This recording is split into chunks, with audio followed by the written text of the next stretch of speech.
we are now looking at what is very possibly going to be the biggest story in human history unfolding in the Congress in no less than a couple of weeks. Yes, there is a constraint of time. Senator Chuck Schumer is taking the helm of a groundbreaking legislative effort, pushing for UAP disclosure. With his leadership, he seeks to address the mysteries that have captivated the public's curiosity and contribute to a more informed understanding of UAPs. Here's what Ross Coulhart has to say. This is the moment. This is where the Congress finally turned the corner and for the first time states, quite categorically, yes, the federal government or sections of the federal government are hiding something.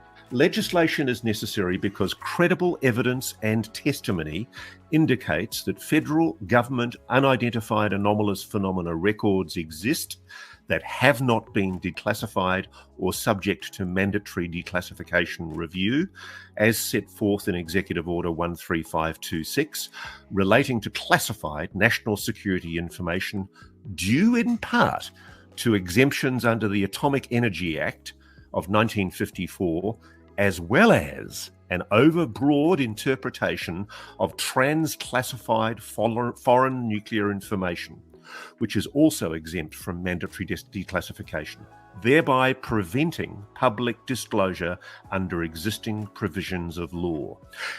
My friend, this is not speculative. This is Congress saying categorically information has been improperly withheld.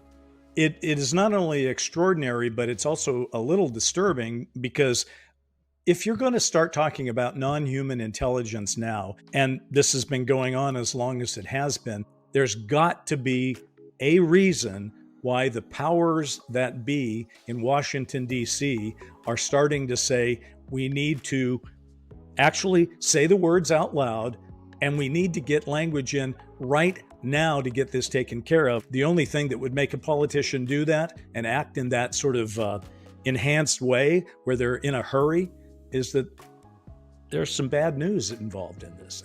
And I don't know exactly what it is. And I know that you don't know exactly what it is. People are talking. It's hard to sort out what the sources mean or don't mean. Chuck Schumer was and has been a cautious man in many cases.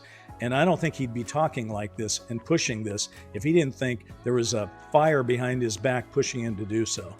I've got a pretty clear idea of what the government knows, and I can understand why they're moving to expedite. Yes, there is a constraint of time. The government knows that it really does have to tell the truth to the public after years of treating this subject with derision and ridicule. Apparently going to be a hearing on the 26th of July. I'm told David Grush probably will be testifying, and I'm told also that there are plans for possibly 3 other witnesses to testify. On July 26th, the first public UAP hearing will feature former U.S. pilot Commander David Fravor, former Navy pilot and witness Ryan Graves, and former intelligence official David Grush as speakers. Some are disappointed as these speakers have already shared their encounter stories, but others see it as a necessary step in UAP disclosure, establishing congressional oversight on the matter. But here's the issue I have. Okay, we know what Dave Grush has said. He said yes on crash retrievals, yes on reverse engineering, yes on private aerospace getting involved in this, and frankly, yes on bodies. So, okay, if we have a House Oversight Committee that starts with David Grush, is this literally something he's able to say publicly? And then the people after him are going to come on and say, yeah, what Grush said is all true. And by the way, I had firsthand experience with these craft and these bodies. Is that even possible? Because if that happens, I mean, that is disclosure. That will be an official government group talking about alien bodies and alien craft. And just to close for myself, that's why I thought it was so important to mention the fact that I'm aware that there is a large craft which is the subject of a lot of speculation on the internet. People are going to question what I'm about to say. What if some of that shit is so big it can't be moved? Is that what you're saying, Ross? Is that what you've been told? That's exactly what I'm saying. How big is big? Big. So big, they built a building over it. In a country outside of the United States of America. I can't reveal where it is because it is very, very national security sensitive, and I don't want to do anything to compromise the good work that the US does do both in your country's interests and in my country's interests. But I did want to put the people on notice who might be trying to engineer a cover-up that we actually know a lot more. I certainly know a lot more than I'm letting on publicly, and we're waiting to see how honourably and truthfully they conduct themselves. And be aware, so is the Congress. They know a lot more than they let on. They're already watching.